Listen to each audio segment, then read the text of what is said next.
नमस्कार दोस्तों, मैं विकास मल्होत्रा स्वागत करता हूं आपका लाल किताब एस्ट्रो सेंटर चैनल पर। दोस्तों, भगवान शिव को समर्पित महाशिवरात्रि का पर्व फागुन मास के कृष्ण पक्ष की चतुर्दशी के दिन मनाया जाता है। इस वर्ष ये पर्व 1 मार्च को मनाया जाएगा। क्योंकि ये पर्व आने वाला है तो इस पर्व से संबंधित कुछ उपाय मैं इस वीडियो में और आने वाले वीडियोस में भी आपके साथ शेयर करूंगा, तो हमारे साथ बने रहें और कोई भी वीडियो मिस ना करें। तो इसके लिए सबसे पहला काम आप ये करें कि अगर आपने अब तक हमारा चैनल सब्सक्राइब नहीं किया तो इसे सब्सक्राइब कर दीजिए और बेल बटन को पुश करना ना भूलें, ताकि जब भी कोई इंपॉर्टेंट वीडियो अपलोड हो आपके पास नोटिफिकेशन सबसे पहले आए और आप वो वीडियो देखकर जो भी उपाय बनता है आप वो कर लें।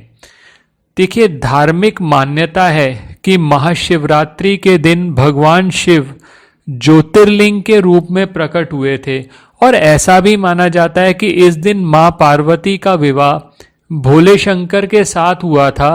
इसीलिए शिवरात्रि की इंपॉर्टेंस और खासकर महाशिवरात्रि की इंपॉर्टेंस ज्यादा बढ़ जाती है। महाशिवरात्रि के दिन इसीलिए भक्त पूजा पाठ, व्रत और बहुत सारे उपाय करते हैं ताकि भोले शंकर की कृपा उनको मिल सके। क्योंकि भगवान शिव बहुत ही दयालु हैं और कृपालु हैं और उनकी कृपा मिल जाए, उनकी कृपा पाना बहुत आसान है। वो छोटे से उपायों से प्रसन्न हो जाते हैं। अगर आपने श्रद्धा और विश्वास से उपाय किया है तो वो निरर्थक नहीं जाएगा। आज के वीडियो में एक छोटा सा उपाय आपके साथ शेयर कर रहा हूं। आपसे निवेदन यही है कि इस उपाय को जिस तरह से बताया जाए आप उसी तरह से करें। महाशिवरात्रि के बहुत से उपाय मैं आपके साथ शेयर करूंगा। ये जो उपाय है, क्योंकि सबसे पहला ये वीडियो हमारा इस महाशिवरात्रि पर्व पर आज अपलोड हो रहा है, तो इसमें मैं आपसे सबसे बेस्ट उपाय आपके साथ शेयर करना चाहता हूं। ये जो उपाय है इसको मनोकामना पूर्ति उपाय भी कहते हैं। कहते हैं कि जब सब जगह बिगड़ते जा रहे हैं आपके काम, आपका कोई भी काम बन नहीं रहा, आपको समझ ही नहीं आ रहा, आपके पास पैसे भी नहीं है कि आप किसी से कंसल्ट कर सकें, आप ऐसा भी आपके लिए संभव नहीं है कि आप किसी से इसके लिए परामर्श ले सकें, तो ये जो उपाय है महाशिवरात्रि पे किया हुआ आपके सभी बिगड़े हुए कामों को बनाने में आपकी मदद करेगा। कोई मनोकामना जो बहुत वर्षों से लेकर आप जी रहे हैं और आपके मन ही मन वो मनोकामना सिर्फ आपके मन में ही रह गई है और वो पूर्ण करने का मौका आ रहा है महाशिवरात्रि। आप भगवान शिव की भक्ति करें, साथ में ये उपाय करें तो आपको उनकी कृपा जरूर मिलेगी। अब इस उपाय को करना कैसे है? इस उपाय के लिए आपको चाहिए होगा एक तांबे का लोटा। एक तांबे का लोटा लेना है आपने, उसके अंदर नॉर्मल जल भर लीजिए और अगर आपके पास गंगा जल है तो गंगा जल में 5 बूंदें गंगा जल की उस लोटे में डाल लीजिए। ये लोटा अब साइड में रख दीजिए आप। इससे पहले कि ये जो उपाय आपने करना है उसके लिए आपको 2-3 चीजों की और जरूरत होगी, वो भी आप पहले ही अरेंज करके रख लें। 3 बेल पत्र चाहिए होंगे। बेल पत्र का बहुत इंपॉर्टेंस है।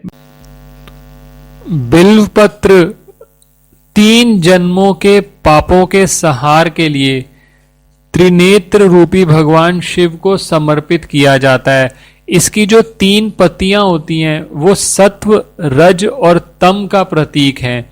तो दोस्तों, सबसे पहले तो आप 3 बेल पत्र जिसकी 3-3 पत्तियां होंगी उसको आप पहले अरेंज कर लेंगे। जिस दिन आपने ये उपाय करना है उससे पहले, यानी महाशिवरात्रि से 1 दिन पहले या महाशिवरात्रि पर आप अरेंज कर लीजिए।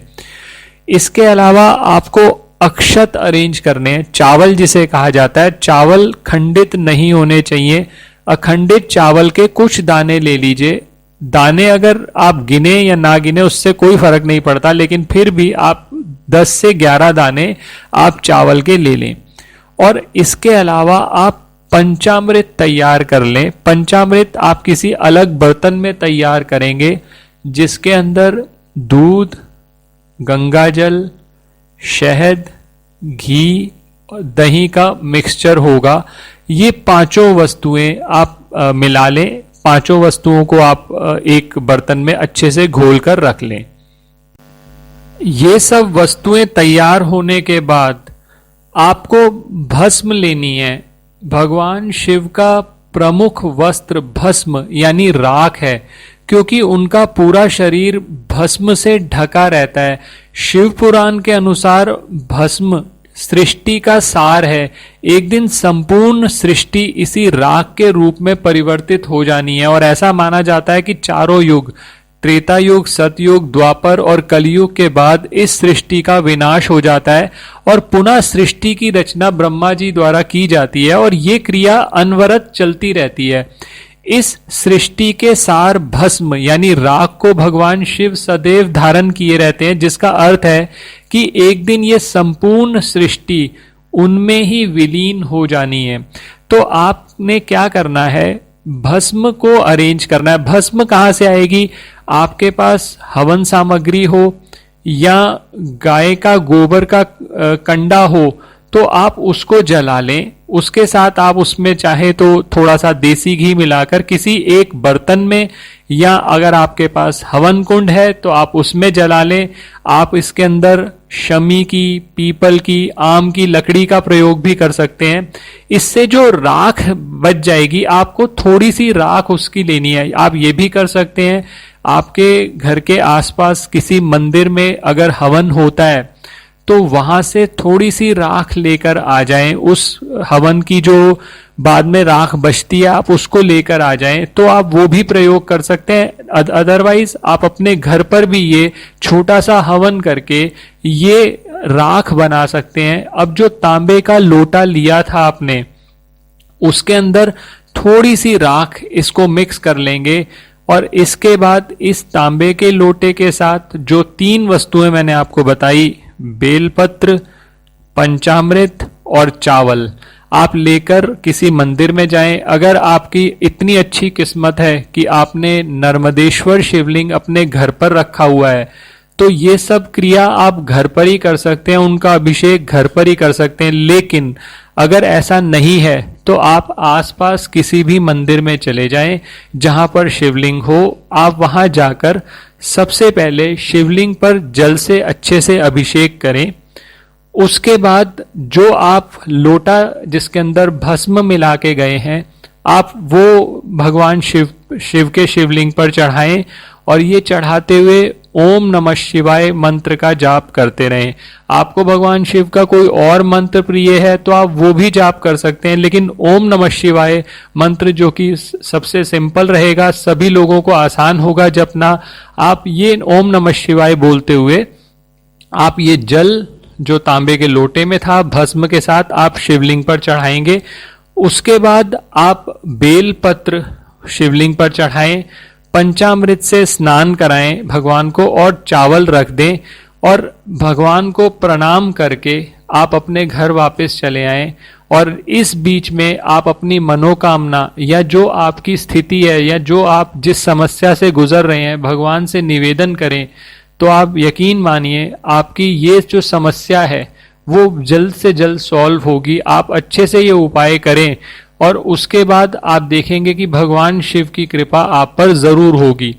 तो दोस्तों ये उपाय आप जरूर आजमाएं। महाशिवरात्रि के दिन जब ये आप ये उपाय करेंगे तो इसकी जो इम्पोर्टेंस है, जिसका जो असर है वो और कई गुना बढ़ जाता है। और अगर किसी केस में आप ये उपाय इस महाशिवरात्रि पे नहीं कर पाते तो आप ये उपाय किसी भी शिवरात्रि पर भी कर सकते हैं, आपको उसका भी अच्छा फल जरूर मिलेगा। दोस्तों आशा करता हूं आपको ये वीडियो पसंद आया होगा। अगर वीडियो पसंद आया है तो लाइक करें, बाकी लोगों के साथ भी शेयर करें, और चैनल जरूर सब्सक्राइब कर दें ताकि और आने वाले वीडियोस आपको नोटिफिकेशन। किसी भी तरह के ज्योतिषीय परामर्श के लिए आप हमारी वेबसाइट्स पर विजिट कर सकते हैं, अपॉइंटमेंट बुक कर सकते हैं। धन्यवाद दोस्तों। ओम नमः शिवाय। आपको महाशिवरात्रि की बहुत बहुत शुभकामनाएं।